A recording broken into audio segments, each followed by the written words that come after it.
안녕하세요. 전국에 계신 수험생 여러분, JYJ 장현진입니다. 오늘은 그동안 했던 강의에 이어서 07개정 마지막 수능을 위한 보완점 세 번째 시간입니다. 제목은요, 좌표 계속의 공간도형인데요. 29번 공간도형 벡터 문제가 거의 고정돼서 고난도 퀼러 문항으로 출제되고 있습니다. 자, 요 문제가 무엇이 나올까? 요새 사이트 보니까 제발 이제 순수기하가 나올 때가 된 것 같아, 이런 바람들이 꽤 많이 있는 것 같은데요.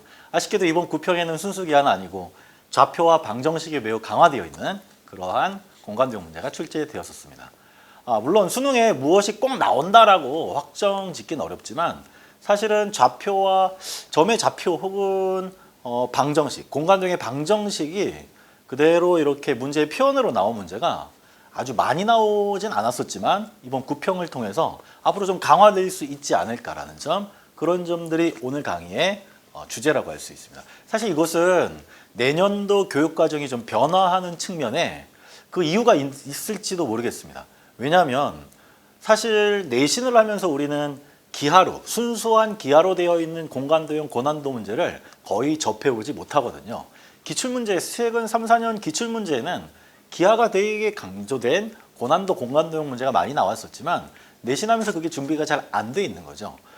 평가원장이 이야기하기를 수능을 그렇게 어렵게 내지 않겠다 얘기했고, 그렇다면 역으로 생각해보면 내신을 충실히 준비한 학생들도 기본적인 접근을 충분히 할 수 있는 스타일로 문제를 출제할 가능성이 높고, 그렇다면 좌표나 방정식으로 표현되어 있는 공간도형 문제를 출제할 가능성은 꽤나 높아 보입니다. 상대적으로 수능 공부를 많이 한 학생들이 오히려 조금 낯설어 할 수도 있지 않을까라는 점이 오늘 이 강의를 준비한 목적이기도 합니다. 자, 좌표 계속에, 그러니까 쉽게 말해서 X축, Y축, Z축이 설정이 돼 있고 그 안에 도형들이 방정식으로 표현되어 있으며 심지어 점의 좌표가 매우 중요하게 다루어지는 그런 유형들에 대한 적응력을 키워보는 것이 본 강의의 목적입니다. 자, 9평 문제를 통해서 잠시 다시 한번 상황을 이해하도록 할 것이고요. 어떤 방식으로 접근하는 것이 편리하고 좋은지를 천천히 설명드려 보도록 하겠습니다. 자, 시작해 보겠습니다. 일단 좌표계 안에 도형이 쏙 들어갔다라는 요 점으로부터요. 이런 유형의 문제는 반드시 계산을 조금 할 수밖에 없습니다. 그림을 그려서 그 위에서 길이나 각도만 재서 풀어가는 유형과 좀 달리 문자를 잡아서 계산을 꼭 해야 하는 거고요. 그 계산이 있는 그대로 계산만 밀어붙이면 또 약간 너무 복잡한 계산으로 흘러갈 수도 있습니다. 킬러 문제니까요. 자, 그래서 그걸 어떻게 줄여나갈 것인가 하는 크게 두 가지 방향을 제시하겠습니다. 계산은 필연적일 수밖에 없는데 좌표 계속에 나왔으니까 계산해야 됩니다. 그런데 이 계산을 좀 더 효율적으로 또 정확하게 하기 위한 방법으로서, 자, 첫 번째 이런 걸 제시해 드릴게요. 첫 번째는 방정식의 특징. 그러니까 이 방정식은 그냥 방정식이 아니라 구의 방정식 아니면 평면의 방정식 아니면 직선의 방정식과 같이 도형의 방정식이에요. 도형의 방정식의 특징 자체를 일단 잘 이해하고 있어야 이게 어떤 도형이구나라는 걸 알게 되고 그 도형을 더 잘 관찰할 수 있게 되겠죠. 그리고 만약에 미정계수들을 잘 다뤄야 되는 것이라면 미정계수의 개수를 줄여나가는 방법도 충분히 방정식의 특징으로부터 여러분들이 추출하실 수 있어야 됩니다. 자, 방정식의 특징을 잘 이해하자는 것 첫 번째고요. 두 번째는 어찌되었든 기하 문제니까 기하 문제를 수능에 출제하는 가장 기본적인 원칙 중에 하나인 문제 해결 과정에 단순화시키는 방법. 다시 말해서 평면 도형화 혹은 단면화라고도 부르죠. 단면화해 나가는 것은 역시나 이 유형 속에서도 매우 중요한 하나의 방법으로 자리 잡고 있습니다. 평면 도형화라고 선생님은 주로 부르는데요. 평면 도형화. 공간 도형을 평면 도형으로 단순화시키는 거죠. 평면 도형화 혹은 단면화라고도 부르기도 합니다. 결국 계산을 하긴 하겠지만 방정식의 특징을 잘 이해하고 있자. 첫 번째와 두 번째는 평면 도형화, 단면화를 잘 해서 결국 미정계수의 개수를 획기적으로 줄인다거나 도형풀이의 간결함을 만들어낼 수 있다라는 점이 이 문제 해결의 아주 중요한 지점들이 될 것입니다. 구평을 통해서 이 지점을 좀 보여드릴게요. 구평 문제를 다시 한번 리뷰하겠습니다. 구평 29번에 이런 문제가 출제되었었죠. 구가 두 개 나왔는데요. 구의 방정식은 x-x제곱에 더하기 y제곱 z-3의 완전제곱이 또 1이다라는 구랑 또 하나는 x제곱 더하기 y제곱 z 플러스 3의 완전제곱이 4라는 두 개 구입니다. 구는 둘 다 003, 00-3이라는 z축 위에 중심이 있는 거고 반지름은 1과 2라는 사실을 알 수 있습니다. 자, 그러한 두 개의 구와 동시에 접하면서 P점의 좌표가 2분의 1, 6분의 루트 3, 0이라는 이런 좌표가 정확하게 제시되어 있는 이 점까지 지나는 평면을 결정하세요. 이런 문제였습니다. 평면이 두 개의 구와 동시에 접하면서 하나의 점을 지날 때 이 평면이 과연 결정이 될 것일까? 결정이 되는 것인가라는 그런 생각부터 해볼 수 있을 텐데요. 자, 세 개만 가지고 평면이 과연 결정이 되는가를 잠깐 따져보겠습니다. 일반적으로 평면의 방정식을 하나 결정하기 위해서는 미정계수가 몇 개 정도가 필요할까요? 보세요. X항이 있죠. Y항이 있죠. Z항이 있잖아요. 그죠?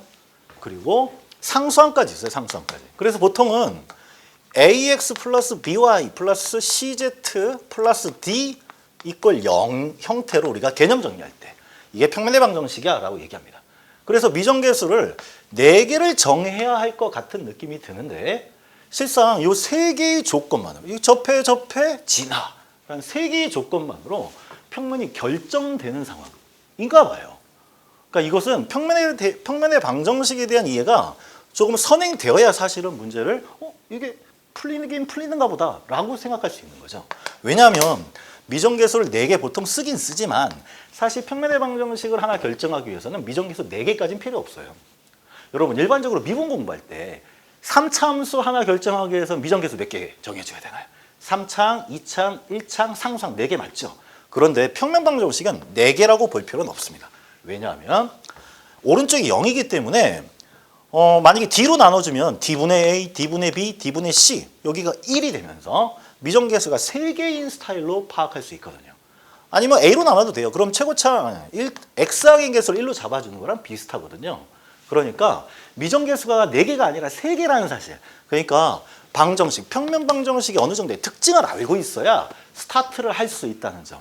이해가 좀 되시나요? 그러니까 이렇게 잡는 것보단 A는 지금 이제 우리가 막 쓰려고 하는 거랑 좀 구별하기 위해서 프라임을 살짝 붙여놓고요. 그냥 AX 플러스 BY 플러스 CZ 이 플러스 1은 0이라고 놔도 괜찮다.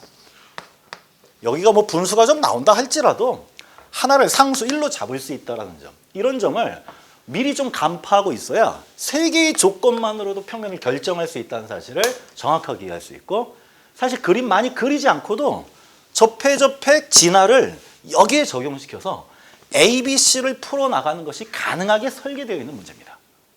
좀 이해가 되시나요? 평면 방정식을 잘 이해하고 있어야 된다는 얘기죠. 이거 D로 잡고 해가지고 결국에 해결이 잘 안 돼서 굉장히 많은 학생들이 사실 그 지점 때문에 어려워했던 문제입니다.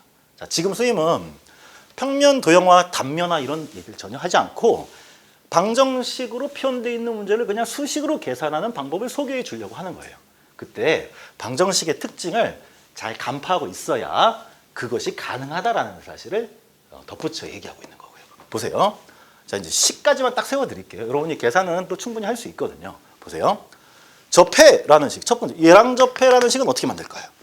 여기에 이르는 거리가 중심에서 이 평면에 이르는 거리가 반지름이랑 같으면 되니까 루트에 A제곱 더하기 거리 공식이죠? 이게 교과서에 다 있는 기본 개념입니다. 요거 분에 003을 여기다 대입해주면 3C 플러스 1이 될 것이고 방향은 잘 모르니까 절대값 붙여주는 게 맞겠죠. 요 녀석이 1이다라는 첫 번째 식. 이게 첫 번째 구와 접한다.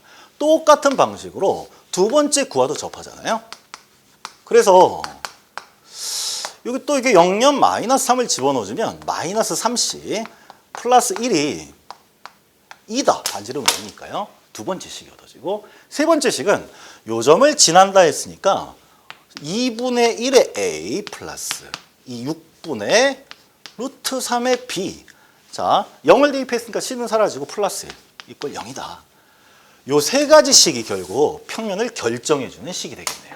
미정계수 3개고 식이 3개가 나왔으니까 A, B, C는 결정이 되는 거죠. 풀어보면 C값이 2개 나오고요. 그것 중에서 A, B까지 결정해보면 딱 한 가지로 압축이 되거든요. 그러면 이 문제는 해결이 되는 거죠. 그림이나 이런 걸 전혀 그리지 않고 수식만으로도 충분히 풀리는 스타일로 문제를 출제했던 것이고, 생각보다 복잡해 보이지만 공통적인 부분이 많아서 계산도 은근 되게 깔끔하게 잘 됩니다.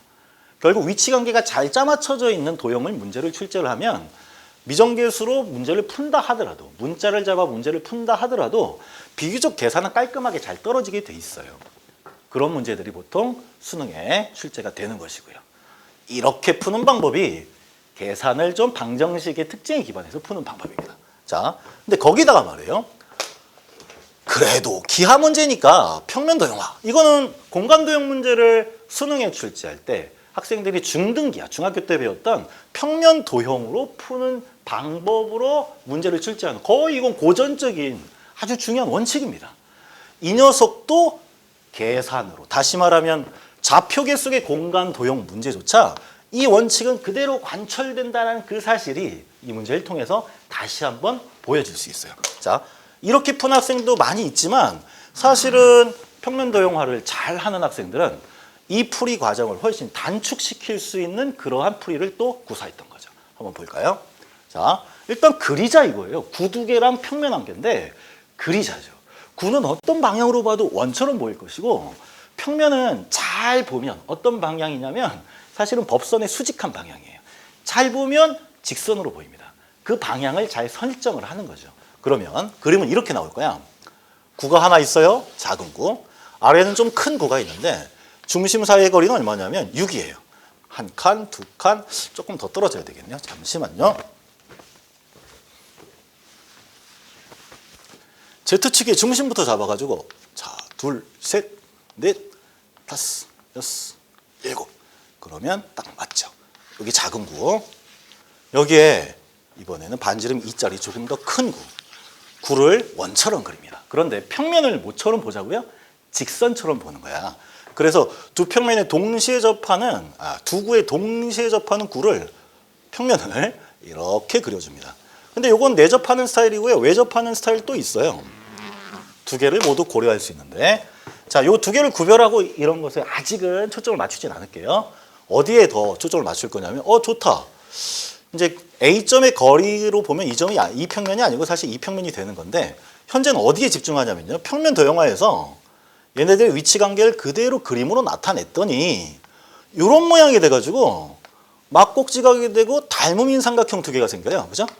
이 두 개의 닮음비를 살펴보면 이 녀석은 반지름이 1이고 반지름이 2이기 때문에 닮음은 정확하게 1대2고, 삼각형 두 개가 1대2의 닮음을 이루고 있기 때문에 중심 사이의 거리는 빗변의 합이거든.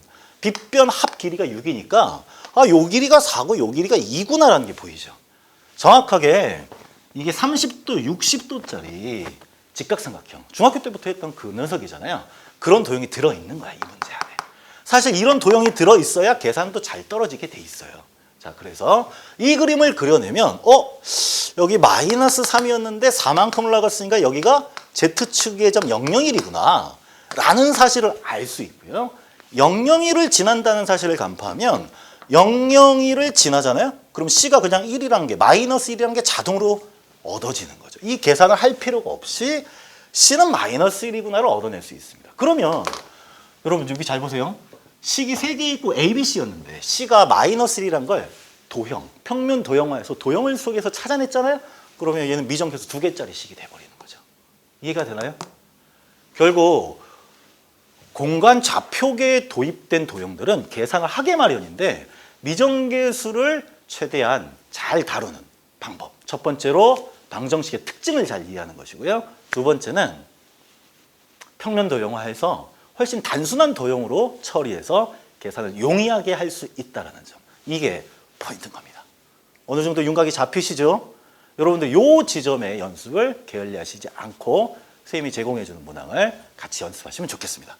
특히 처음부터 이 그림만 잘 그리는 사람들은 이런 계산은 또 할 게 아니라고 생각하는 경향이 있어. 그건 좀 위험합니다. 왜냐하면 좌표계에 들어가 있는 도형들은 기본적으로 계산을 좀 해야 돼요. 설령 이럴 수 있잖아요. 수능 시험장에서 이런 그림이 잘 안 그려질 수도 있어 사실. 그럼 이렇게라도 풀어야 될 거 아닙니까? 그렇죠? 시간을 충분히 여유를 가지고서 차근차근 계산해야 되고, 할 줄은 아는데 귀찮아서 안 해 이러잖아요. 시험 현장에서는 당연히 잘 안 돼요. 실수도 일어나고. 그러니까 마지막 이 연습 꼭 병행하시기를 바랍니다. 다음 문제 한번 가볼까요?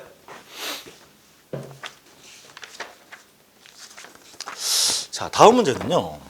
인터넷에서 학생들에게 무료로 본인이 만든 문제를 막 이렇게 무료로 게시해줘서 공간도형 벡터 공부를 되게 도움을 많이 주는 굉장히 훌륭한 분이 한 분 계신데, 필명 베르테르라는 필명을 쓰시는 그 분이 사실 이제 대략 어떤 분인지 저는 알긴 아는데요.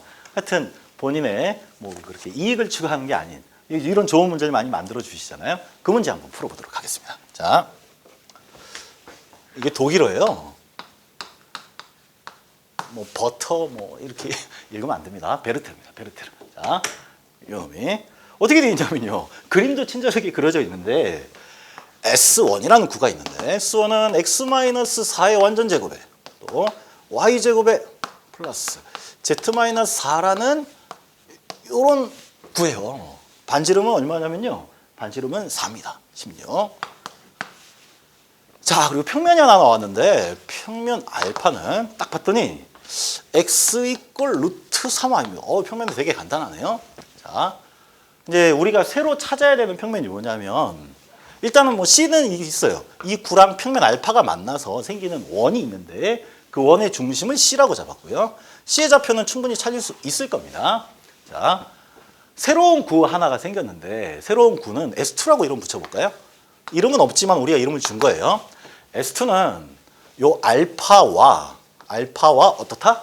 알파와 Z축 위의 점에서 접한다. 요 조건이 굉장히 어렵습니다. 그림이 그런 형태로 그려져 있긴 하죠. 또 S2는 그것만이 아니라 S1과도 접한다. 그렇구나. S는 이렇게 결정이 돼 있구나. 알파와 접하는데, 그냥 접하는 게 아니라 Z축의 점에서 접한다라고 구체적으로 접하는 방식이 좀 더 보충되어 있고요. S1과도 접하는데, S1은 구니까 두 구가 접하는 상태구나 라는 것을 제시해주고 있습니다. 그렇죠? 그리고 이제 이 S2의 중심을 P라고 이름 붙여줬고요. 저 C는 뭐라 그랬죠 아까? C는 S1과 알파 평면의 교선의 중심이에요. 교선의 중심이 C다라고 되어 있습니다. CP가 XY 평면과 이루는 각을 재는 문제가 되겠습니다. 자, 그림 딱 보면 사실 좀 위압감이 느껴져요. 뭐야, 이거 어떻게 그리는 거야?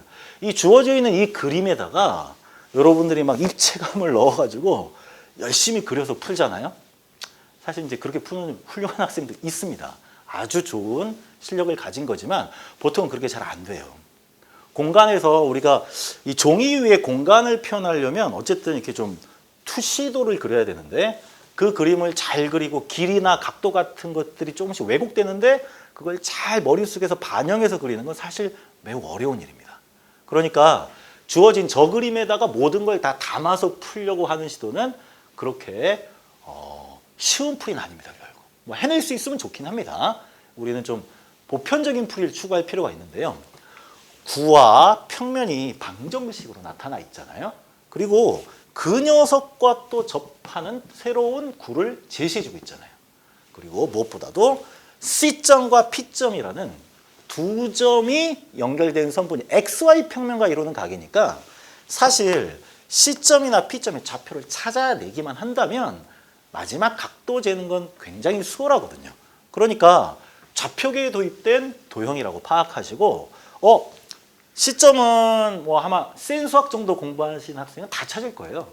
왜냐하면 알파의 법선을 방향 벡터로 가지는 직선이고, S1의 중심을 지난 직선이 알파와 다시 만나는 점의 좌표를 찾으면 되니까 다시 쉽게 말하면 S1의 중심에서 알파의 수선의 발을 내리고 그 좌표 찾는 건 교과서에 예제로 다 있는 거니까요. C점의 좌표를 여러분들이 충분히 찾을 수 있을 것이고 P점의 좌표를 한번 제대로 찾아볼까라는 생각으로 문제를 해결하실 수 있을 겁니다. 자, 그때 아까도 얘기했지만 좀 아까 선생님이 두 가지 방향 제시해줬어요. 여러분들이 이런 방정식, 특히 이 평면의 방정식의 특징에 주목할 필요가 있습니다. 이 평면 방정식을 잘 보면 이게 어떤 평면인지가 그대로 드러나고 이 녀석을 어떤 방식으로 평면 도형화해야 할지까지 드러나요. 자, 보세요. 어떤 특징이 있나요? Z항이 없죠? 상수항도 없죠? Z항과 상수항이 모두 없는 평면은 Z축을 포함해요. 처음 본다고요? 이거 처음 볼 수도 있는데요. 사실 그동안 몇 번 나왔었어요. 긴 수능을 한 10년의 역사로 보면 한 두세 번 나왔었어요. 생각해보면 그렇게 어렵지가 않은 게 법선 벡터의 성분 중에 Z 성분이 없잖아요. 자, 보여드릴게. 이게 Z축이야. Z축이 이렇게 있는데 Z축에 평행한 평면을 하나 세팅해보면 법선은 Z축의 수직이 돼요. 그러니까 Z항의 법선 벡터 성분이 없는 거야. 법선 벡터에 Z 성분이 없는 거죠. 만약에 Z 성분이 양으로 생기면 올라가요. 성분이 생기는 만큼 영향을 받아 올라가는 거잖아. 그럼 평면은 눕게 돼 있죠. 결국 Z항이 없다라는 것은 Z 방향의 법선 성분이 제로라 Z축에 수직한 법선이 생긴다 이런 뜻이거든요. 그래서 XY 평면이 교탁이라고 생각하시면 이렇게 Z축이 있으면 Z항이 없는 평면은 Z축과 평행하면서 XY 평면과 수직한 평면인 거죠. 이런 게 이제 공간좌표 공부하고 평면 방정식 공부하면서 얻어야 되는 기본적인 개념들입니다, 사실. 자, 게다가 상수항까지 없어요. Z축에 평행한데 상수항도 없으니까 원점도 지납니다. 그러니까 결국 Z축을 포함하는 평면이라는 얘기죠. 이런 녀석을 보면 매우 반가운 거예요. Z축을 포함하면서 이렇게 회전하는 형태의 평면이구나를 알 수 있는 거죠.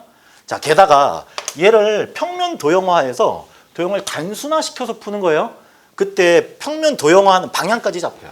Z축을 포함하고 있으면 Z축 방향으로 보면 돼요. Z축 방향으로 관찰한다. 이런. Z축 방향으로 보면 XY 평면이 보이겠죠? 그 방향의 도형을 그려내면 되는 거죠. 한번 그려보도록 하겠습니다. 자, Y축. Z축 방향으로 바라보니까 이렇게 보이겠네요. 그렇죠? 자, 그리고 이게 X고 이게 Y인데 이 평면을 잘 보면 이렇게 된 거랑 같은 거잖아요. Y는 루트 3분의 1의 X. 그렇잖아요. 그러니까 이거 좌표 평면에서 우리가 직선 다루듯이 보면 돼요. 자, 기울기더라요. 우리는 기울기라고 표현하긴 좀 그렇지만 이게 만약에 직선이면 기울기겠죠. 그러면 30도라는 것도 보이고 자, 이 구에 S1의 중심이 4,0,4인데 Z축 방향으로 바라보고 있을 때는 요 Z 성분은 보이지 않는 거니까 잠시 잊으시면 돼요. 그럼 4,0이 중심이 되는 거고 여기쯤 중심이 있는 이런 구가 S1입니다. 반지름도 4니까 아마 이렇게 생겼나 봐요. 그죠? 이렇게 생긴 구가 S1이고요. 자, 이제 S2는 어떻게 그려야 되냐면 S2를 그릴 때 조금 주의할 점이 있습니다. 이 녀석하고 Z좌표가 조금 차이가 날 것이므로 이 원과 접하게 그릴 필요는 없어요. 왜냐하면 두 개의 구가 서로 접할 때 위에서 정사형처럼 내려다볼 때 원끼리 접해야 하는 상황이 필연적인 건 아니거든. 아래에 약간 붙어 있을 수도 있으니까. 그러니까 일단은 S1을 그리고 S2를 그릴 때 S1을 잠깐 잊어도 돼요. S2는 이 평면 알파에 접하는데 그 알파에 접하는 게 여러 가지가 있지 않겠습니까? 그것들 중에 누구냐면 Z축의 점에서 접한다 그랬어요. Z축의 한 점 어딘가에서 접하는 거니까 이런 데 접하면 안 되는 거예요. 이런 데 접하면 안 되고 딱 여기서 접해야 되니까 구는 이렇게 그려져야 됩니다. 그죠? 조금 크게. 반지름이 6이니까. 맞나요? 이렇게 그리시면 접점이 바로 Z축 위에 있는 것이기 때문에 구의 중심과 그 접점과 연결해서 보조선을 그려주시면 중심이 어디 있는지, 어느 방향에 S2의 중심이 있는지가 잘 드러나게 돼 있습니다. 여러분, 특수각이잖아요. 아까 9평 29번에서도 나왔던 그 30도, 60도 중학교 교과서에 있던 그 30도, 60도 특수각입니다. 여기가 직각이잖아요. 그러면 이쪽이 60도가 돼서 삼각비를 좌표로 표현해주면 이게 x좌표 쪽이랑 y좌표의 절대값이 1대 루트 3 비율이겠거니도 알게 되고요. 구의 반지름은 6일 테니까 그럼 이 좌표 자체가 S2의 9의 중심의 좌표 자체가 마이너스 3, 왜냐면 여기 절반이니까 또 3 루트 3, 다만 Z좌표는 잘 모르는 상태. Z좌표는 잘 모르니까 K라고 써볼까요? 이렇게 잡아낼 수 있죠. 이해되나요, 여러분? 요게 평면 도형화를 통해서 S2의 중심의 좌표를 두 개를 바로 잡아내는 방법입니다. 만약에 이 그림을 그리지 않았잖아요. 이 방정식의 특징에 기반해서 평면 도형화할 수 있는 방향을 잡았는데 그런 과정을 잘 못 처리하면 이렇게 할 수밖에 없거든요. S2는요.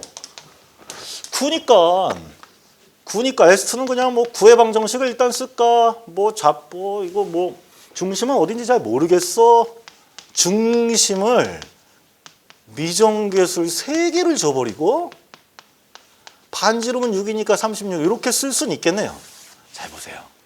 여기에는 중심이 몰라 이렇게 문자 3개로 잡힌 상태가 되고 여기에 근데 이 알파에 접해 라는 알파 접이 이제 알파와 접해. 그런데 접점은 Z축에 있어. 이런 조건을 결합시키는 과정이 필요하겠죠. 불가능한 방법은 아니에요. 구와 평면이 절판다인 것이고 접점이 또 여기 있다를 적용시키면 되긴 되거든요. 근데 평면 도형화를 통해서 바로 두 개의 중심의 두 개의 좌표를 취할 수 있다는 점. 이런 것들이 방정식으로 표현되어 있다 하더라도 기하 실력을 다듬어야 하는 충분한 이유가 되겠죠.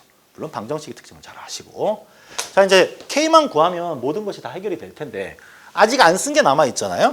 자, 알파와 Z축의 점에서 접한다는 걸 써먹었지. 남은 건 S1과도 접한다잖아요.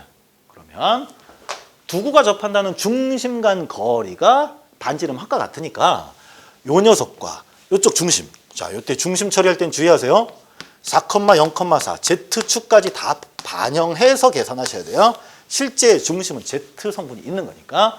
그래서 빼면 마이너스 7이니까 제곱하면 49. 3루트 3에서 0 빼면 제곱하면 27 플러스 K-4의 완전 제곱이 반지름 합이 얼마냐면 10이에요. 6과 4니까 100이다라는 요 방정식으로부터 K는 2보다 크다는 조건이 있습니다. 그래서 K는 그냥 4 플러스 2루트기란 걸 얻어내시면 계산이 완료된 거죠. 자, 여러분 아무리 방정식으로 표현되어 있다 하더라도요. 공간도형 문제이기 때문에 여러분들이 주어진 정보를 잘 활용하셔서 평면 도형화를 어떻게 할 것인가를 정해내는 것이 매우 이 문제는 아까 9평보다 더 그 부분이 더 중요한 문제로 보입니다. 자, 이런 스펙트럼이 좀 있는 거죠. 자, 계산을 이끌어 나가는 기법에 대해서 다시 한번 점검해 본 문제였습니다. 하나 더 하도록 하겠습니다. 보세요. 10번 문제로 보시면 되겠습니다. 10번.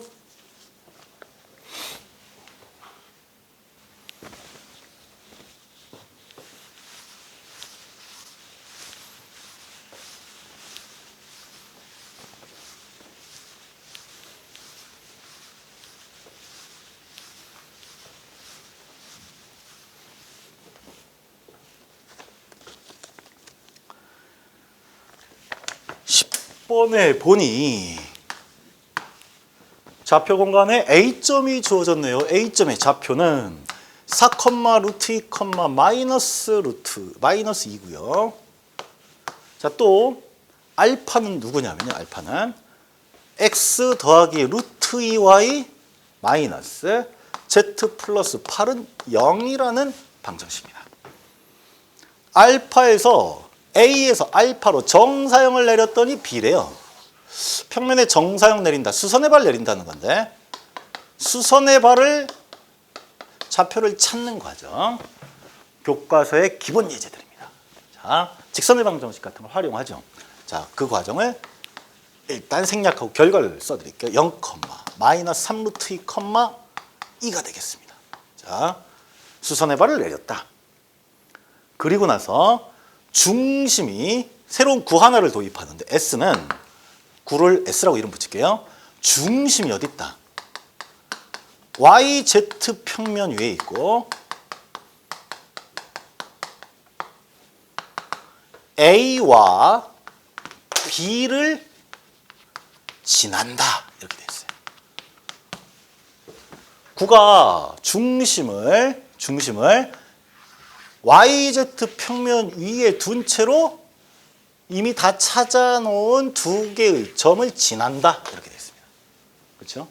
여기쯤 오면 학생들이 이제 어떤 풀이를 대체로 선호하냐면 물론 이제 이것도 기하로 먼저 풀어가는 것이 가능하고요. 그런 풀이 아주 좋은 풀이고 합니다. 그런데 이 정도 되면 아까 방금 풀었던 베르테로 문제보다는 그냥 구해방정식을 만들어도 되겠다라는 생각이 더 잘 듭니다. 왜냐하면 처음부터 도의 위치 관계가 아주 복잡한 건 아니거든요. 좌표가 다 정해졌으니까. 그래서 이런 접근이 가능한 거죠. YZ 평면 위의 중심이야? 0, 왜냐하면 YZ 평면은 X좌표가 0인 거니까요. 중심을 0, A, B라고 놔보자. 중심이에요. 그리고 여기 지난다 했고 여기 지난다 했으니까 대입해보자라는 생각. 자, 일단 이번에는 계산을 그냥 처음부터 구해방정식에서 시작하는 방법을 한번 소개해 드릴게요. X-0이니까 X제곱 더하기 Y-A의 완전제곱 Z-B의 완전제곱이 반지름도 아직은 모르는 상태. 이런 구해방정식을 세팅할 수 있겠구나. 자, 결합시켜 볼게요. A, B 지난다 했으니까 대입하자.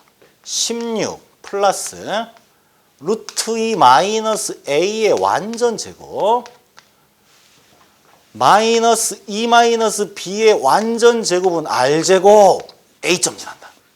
B점 지난다. B점은 0 넣었더니 없어지고요.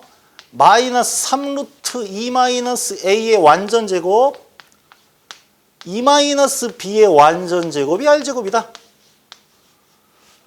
구를 정의해주고 있는 조건을 다 써먹었습니다. 보세요. 중심이 여기 있다. 이렇게 세팅했죠? 0을 이미 써먹었어요. 두 점 A, B 지난다 다 써먹었죠? 이게 전부 다예요.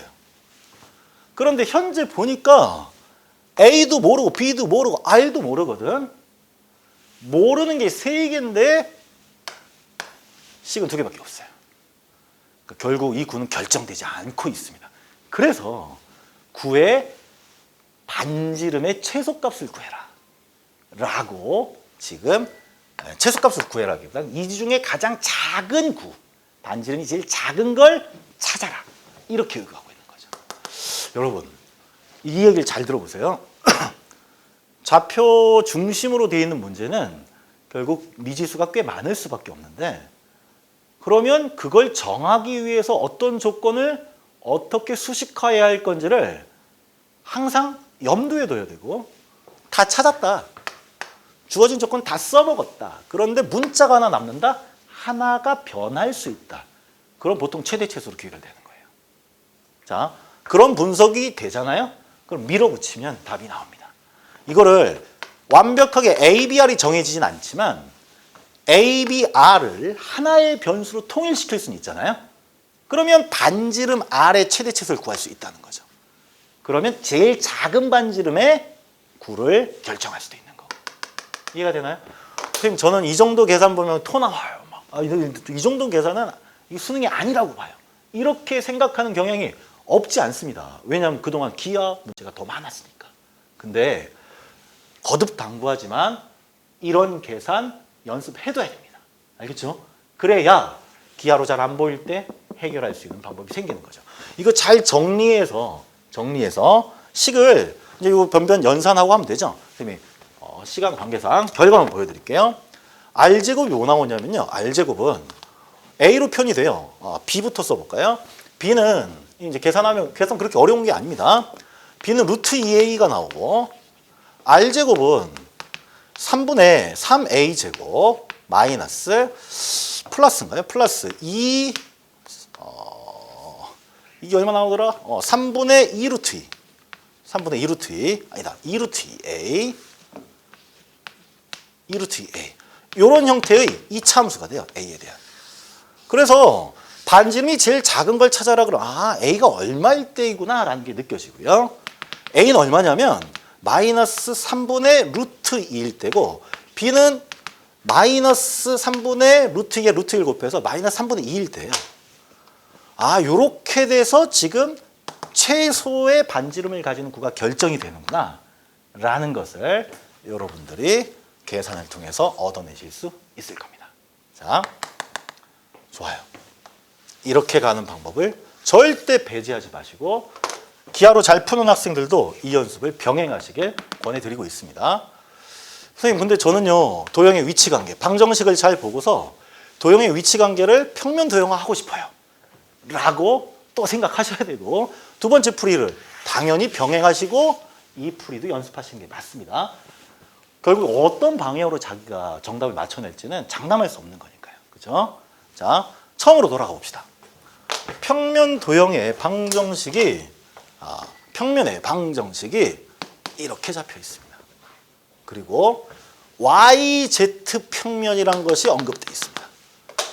우리가 얘를 그려야 될 텐데 평면이 이번에는 한 개가 아니고 두 개죠. 제시된 평면이 두 개야. 그러면 여러분 무조건 두 평면의 각부터 잽니다. 왜냐하면 평면 이렇게 막 직각으로 그려놓거나 아니면 평행하게 그려놓으면 실제로 얘네들이 이루고 있는 각을 무시하고 그리는 게 되고, 그럼 절대 풀리지 않아요. 결정된 평면이 등장하면 반드시 각을 잽니다. 두 평면이 나오는 경우는 이 문제처럼 두 평면이 등장하면 둘 사이에 각을 재시고, 각을 재는 것과 동시에 각을 체크한다는 것과 동시에 교선 방향으로 바라봅니다. 교선 방향으로 바라보면 두 평면이 모두 직선처럼 보이겠죠. 평면의 방정식이 두 개나 등장했어요. 그러면 방향까지도 또 정해질 수 있다는 거죠. 자, 볼까요? 아까랑 좀 다른 맥락에서 지금 평면 도형화의 단서를 찾은 거예요. 각을 재보면요, 법선 벡터 두 개로 각을 재는 건데, 한 법선 벡터가 1 루트 2 마이너스 1이고 또 하나의 법선 벡터가 YZ는 100이죠. 이걸로 예각을 재보면요, 코사인 세타는 2분의 1 나와요. 60도구나. 60도를 이루고 있는 두 평면을 교선 방향으로 바라봐라. 교선 방향으로 바라보면 이렇게 보이겠네요. 나 YZ 평면이야 라고 하고 60도를 그려가면서, 선생님 맨날 선생님 문제는 왜 60도만 나오나요? 수능이 그렇게 나와요. 원래 특수각으로 거의 7, 80%는 특수각으로 주게 돼 있어요. 자, 60도를 이루고 있는 평면 알파를 딱 그려줍니다.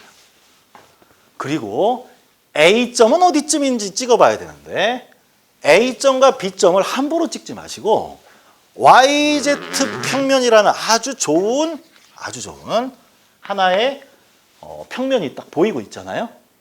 이걸 좀 참고해서 그릴 필요가 있는데, A점하고 B점 중에 사실 유독 눈에 확 띄는 점은 B점이에요. 점의 좌표를 보고서도 그림을 정확하게 위치를 잡아 그릴 수 있습니다. 어떻게 그릴 수 있을까요? B점의 좌표 잘 보세요. B점의 좌표 무슨 좌표가 0이에요? X좌표 0이잖아요. 그러면 B점이 어디 위에 있는 것일까요? YZ 평면 위에 있는 겁니다. 그렇죠? 근데 B는 뭐라 그랬어? A에서 알파에 내린 수선의 발이거든. 알파의 수선의 발을 이렇게 내렸는데 X좌표가 0이래요. 말도 안 되죠. 왜? X좌표가 0이면 YZ 평면 위에 있어야 되잖아. 그러니까 B는 이런 데가 아닌 거죠. 정확한 위치를 잡을 수 있다는 거. 어디예요? 여기네. 우리가 수선의 발을 내린 B가 여기 있는 겁니다. 여기, 그죠? B는 여기 찍히는 거고. 자, 그리고 나면 A는 여기에 수직으로 들어오는 방향으로 그려줘야 되고, 이해되나요? 이게 A점이 여기 있구나. B점은 여기 있는 거구나. 수직으로 들어온 수선의 발이 여기구나 라고 평면 도형화된 그림을 그릴 수 있습니다.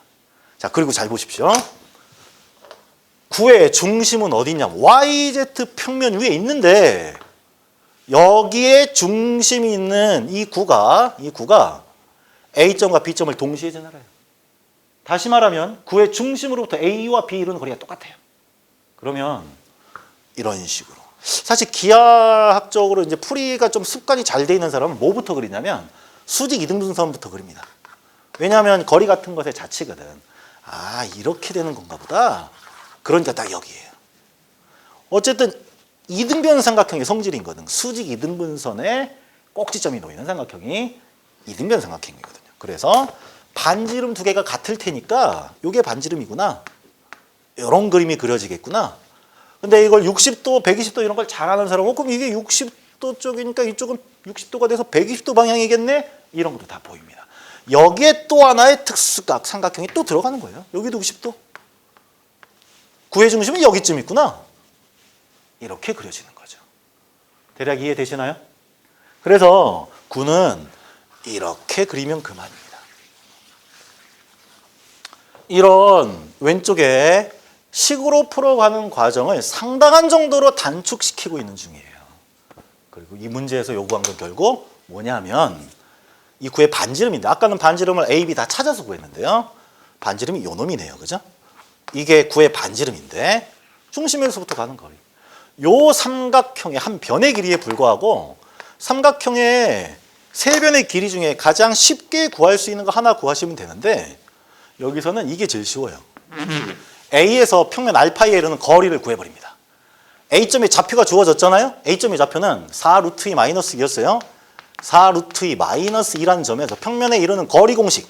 거리 공식은 교과서에 있는 공식 중에 길이 계산하는 것 중에 가장 유용한 녀석이에요. 평면에 이르는 거리. 거리 그냥 공식에 빡 대입하면 8 나와요. 그러면 요 길이가 딱 4인 것이고, 그렇죠? 그래서 요 반지름, 구의 반지름 R은 삼각비가 루트 3대 2잖아요. 그죠? 4 곱하기 루트 3분의 2가 돼서 루트 3분의 8이 됩니다. 이게 구의 반지름이에요. 자, 구의 반지름을 평면 도형화해서 이 계산을 전부 생략해버렸습니다. 어디까지 생략이 가능합니까? 평면 도형화로 완벽하게 다 풀 수 있습니까? 아니면 계산을 어느 정도는 해야 됩니까? 라는 것은 문제에 따라 차이가 좀 있을 겁니다. 그런데 기하를 잘하는 사람일수록 이쪽을 선호하겠지요. 그리고 기하 연습이 조금 부족하면 이렇게 많이 풀겠지요. 그런데 좌표와 방정식을 베이스로 하는 문제들은 어느 정도 계산은 꼭 하는 그런 문제가 출제될 것이죠. 그게 구평에서 단적으로 보여진 문제입니다. 여러분, 너무 기하로만 푼 사람들은 요거 보완하시라고 했습니다. 그렇죠? 그리고 만약에 기하로 푸는 게 습관이 좀 덜 돼 있으면 방정식으로 풀어나가면서 방정식의 특징을 분석하시고 그 다음에 평면 도형화하는 연습을 보완하시면 이번 수능 29번에 대한 준비가 어느 정도는 충분히 또 보완이 될 것 같습니다. 선생님이 제공해드린 문제 철저하게 푸시고요. 단순한 계산으로는 잘 안 되는 문제들이에요. 자, 열심히 분석해서 풀어보시고 수능에 좋은 결과를 가져오시길 기원해 봅니다. 자, 여러분 화이팅!